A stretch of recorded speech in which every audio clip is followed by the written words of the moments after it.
नमस्ते। आज के इस नए एक्सप्लेनर में आपका स्वागत है। चलिए बिना देरी किए सीधे मुद्दे पर आते हैं। आज हम एक बेहद शानदार वाइल्ड लाइफ डॉक्यूमेंट्री के जरिए प्रकृति की दो बिल्कुल अलग-अलग दुनियाओं की सैर करने वाले हैं। एक तरफ है मौसम के हिसाब से बदलने वाले हमारे पतझड़ी जंगल और दूसरी तरफ है न्यूट्रॉपिक्स के हमेशा हरे भरे रहने वाले वर्षावन। इन दोनों ही जगहों पर जीवन को बनाए रखने के लिए प्रकृति ने जो सर्वाइवल के तरीके अपनाए हैं ना, वो वाकई हैरान करने वाले हैं। तो चलिए इस सफर पर निकलते हैं। जरा इस डॉक्यूमेंट्री की एक लाइन पर गौर कीजिए। सर्दियों में तो यूं लगता है मानो पत्तों से भरा ये जंगल मर ही गया है। और सच कहूं तो ये कोई बढ़ा चढ़ाकर कही गई बात नहीं है।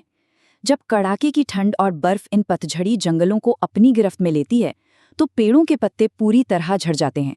पहली नज़र में देखने पर ऐसा लगता है जैसे यहाँ जीवन का कोई नामो निशान ही नहीं बचा है। ये मौसम बहुत ही मुश्किल और तकरीबन जानलेवा होता है। तो ऐसे में सवाल उठता है, जब पूरी प्रकृति बर्फ से जम जाती है तो जीवन आखिर बचता कैसे है? मतलब ये सोचने वाली बात है ना। सर्दियों की बर्फ में ये पेड़ मरते नहीं हैं, बल्कि वे एक गहरी नींद में चले जाते हैं। यहाँ रहने वाले जीवों के लिए ये वो वक्त है जब अपनी जान बचाना ही सबसे बड़ी चुनौती बन जाती है। तो आगे हम यही देखेंगे कि इस जानलेवा चुनौती का सामना कैसे किया जाता है। भाग 1, द डिसिजुअस सर्वाइवल साइकिल, यानी पतझड़ी जंगलों का जीवन चक्र।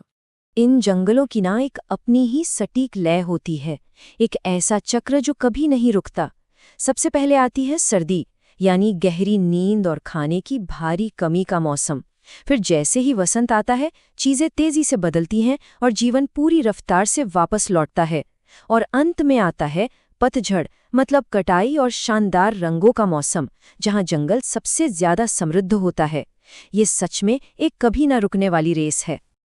अब सर्दियों में जान बचाना सच में एक कला है। उदाहरण के लिए यूरोपियन बाइसन या भैंसों को ही ले लीजिए। ये करीब 50 का झुंड बना लेते हैं ताकि बर्फ में दबी पेड़ों की छाल और काई ढूंढ सकें। वहीं गिलहरियां, वो बस अपनी ऊर्जा बचाने के लिए एक गहरी शीत निद्रा यानी हाइबरनेशन में चली जाती हैं। और जो चौड़े पत्तों वाले पेड़ होते हैं, वो अपनी सारी ऊर्जा जड़ों में जमा कर लेते हैं और पत्ते गिरा देते हैं। इसके अलावा लाखों पक्षी तो इस बर्फीले मौसम से बचने के लिए हजारों किलोमीटर दूर दक्षिण की ओर निकल जाते हैं, बिल्कुल एक मास्टर प्लान की तरह। भाग 2, स्प्रिंग एंड ऑटम अबंडेंस, वसंत और पतझड़ की प्रचुरता। डॉक्यूमेंट्री में यहाँ एक बड़ा ही दिलचस्प शब्द इस्तेमाल हुआ है, ज़ाइलोफेगस। आसान भाषा में कहें तो लकड़ी खाने वाले जीव। ब्लैक वुडपेकर जैसे शर्मीले पक्षी इन्हीं पर जिंदा रहते हैं। वे अपनी ताकतवर चोंच से सड़े हुए तनों को खोदकर इन ज़ाइलोफेगस बीटल्स के लार्वा निकालते हैं और अपने चूजों को खिलाते हैं। यानी मरे हुए पेड़ भी इस जंगल की फूड चेन का एक बहुत अहम हिस्सा हैं। मृत्यु में भी जीवन पनपता है। अमेजिंग। फिर गर्मियों के अंत के साथ आता है पतझड़ का मौसम, जो सच कहूं तो किसी ग्रैंड दावत से कम नहीं होता। जंगल की जमीन शाहबलूत, मशरूम और गिरे हुए पत्तों से भर जाती है। ये वो बेहद जरूरी वक्त है जब जानवरों को हर हाल में अपनी ऊर्जा जुटानी होती है। उन्हें पता है कि वो भयानक सर्दी बस आने ही वाली है, तो ये उनके लिए तैयारी करने का आखिरी मौका होता है। भाग 3, rules of the rain forest, वर्षावन के नियम। अब जरा इन दोनों दुनियाओं की तुलना करके देखते हैं। एक तरफ हमारा बदलाव का जंगल है, तापमान में भारी उतार चढ़ाव और झड़ते हुए पत्ते, और दूसरी तरफ है स्थिरता का जंगल, यानी न्यूट्रॉपिकल वर्षावन। यहाँ साल भर एक जैसी गर्मी रहती है, पेड़ों की हमेशा हरी रहने वाली एक घनी छतरी होती है और इतनी भयानक नमी कि आप उसे सच में हवा में महसूस कर सकते हैं। एकदम अलग ही इकोसिस्टम। लेकिन आपको पता है, किसी भी जंगल को वर्षावन कहलाने के लिए कुछ बहुत ही सख्त गणितीय पैमानों पर खरा उतरना पड़ता है। हर महीने कम से कम 100 मिलीलीटर बारिश तो होनी ही चाहिए। पूरे साल में लगभग 1700 से 2000 मिलीमीटर पानी गिरना चाहिए। तापमान बस 27 से 30 डिग्री सेल्सियस के बीच, और सबसे जरूरी बात, 80% नमी हमेशा रहनी चाहिए। यही वो सख्त शर्तें हैं जो इसे धरती का सबसे चहल पहल वाला इलाका बनाती हैं। भाग 4, मास्टर्स ऑफ द कैनोपी, इन जंगलों की छतरी के महारथी। अब जरा साउथ अमेरिकन टेपियर की डाइट को देखिए। 300 किलो का ये भारी भरकम जीव इस जंगल का सबसे बड़ा जानवर है, पर इसके खाने का तरीका देखिए। ये अपनी संवेदनशील नाक या थूथन का इस्तेमाल करके सिर्फ सबसे नरम पत्तियां चुनता है, जो इसकी खुराक का 65% हिस्सा होती हैं। बाकी 35% में गिरे हुए फल और कुछ पौधे होते हैं। मतलब इतना विशाल शरीर होने के बावजूद ये कितनी आसानी से और चुन चुन कर अपना खाना खोज लेता है। जरा इस नंबर पर गौर कीजिए, 9000।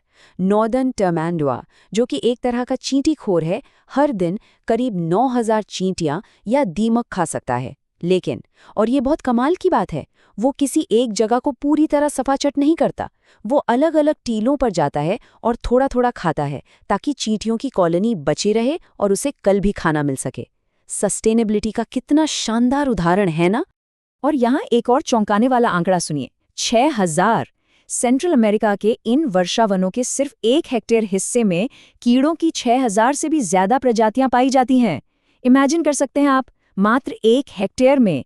अगर असल मायने में देखा जाए तो इस जंगल में बड़े जानवरों का नहीं, बल्कि इन्हीं कीड़ों का ही राज चलता है। और इन्हीं मटमैले और दलदली इलाकों में एक बेहद चतुर शिकारी घूमता है, केकड़े खाने वाला रकून। इसके शिकार का तरीका एकदम सधा हुआ है। पहले गंदे पानी में अपना शिकार खोजो, फिर सबसे पहले उस केकड़े के पंजे तोड़ दो ताकि वो नुकसान न पहुंचा सके, और आखिर में उसे बार बार धोकर छूकर चेक करो कि कहीं खाने में कोई कांटा, हड्डी या खतरा तो नहीं है। एकदम परफेक्ट और सोची समझी तरकीब। भाग 5, नेचर्स अनएंडिंग साइकिल, प्रकृति का कभी न खत्म होने वाला चक्र। इस जंगल में ना हर एक चीज एक दूसरे से जुड़ी हुई है। जैसे आवर ग्लास ट्री फ्रॉग तालाब के पास पत्तियों पर अंडे देता है, तो वहीं सांपों की कुछ प्रजातियों ने सिर्फ इन्हीं अंडों को ढूंढकर खाने में महारत हासिल कर ली है। उधर तेज बारिश रुकते ही मकड़ियां तुरंत अपने टूटे जालों को रिपेयर करने में लग जाती हैं, और जमीन पर गिरे हुए पेड़ और फफूंद लगातार मिट्टी को पोषक तत्व दे रहे हैं। ये एक निर्मम लेकिन पूरी तरह से संतुलित चक्र है। ये एक ऐसा तथ्य है जो आपको सच में सोचने पर मजबूर कर देगा। पूरी पृथ्वी की सतह का 6% से भी कम हिस्सा इन वर्षावनों से ढका है, लेकिन फिर भी दुनिया के आधे से ज्यादा ज्ञात पेड़ पौधे और जानवर सिर्फ और सिर्फ यहीं रहते हैं। दुनिया की आधे से ज्यादा बायोडाइवर्सिटी इसी छोटे से हिस्से में सिमटी हुई है। इनका वैश्विक महत्व हमारी और आपकी कल्पना से भी कहीं परे है। और इसी के साथ हम इस एक्सप्लेनर के आखिर में एक बहुत जरूरी सवाल पर आते हैं। जैसे जैसे इंसानी विकास की वजह से ये अद्भुत और बेहद जरूरी इकोसिस्टम लगातार सिकुड़ते जा रहे हैं, क्या हम प्रकृति के ऐसे शानदार रहस्यों को हमेशा के लिए खो देंगे जिन्हें हमने अभी तक खोजा तक नहीं है? ये एक ऐसा सवाल है जिस पर हम सबको सोचना चाहिए। आज के लिए बस इतना ही।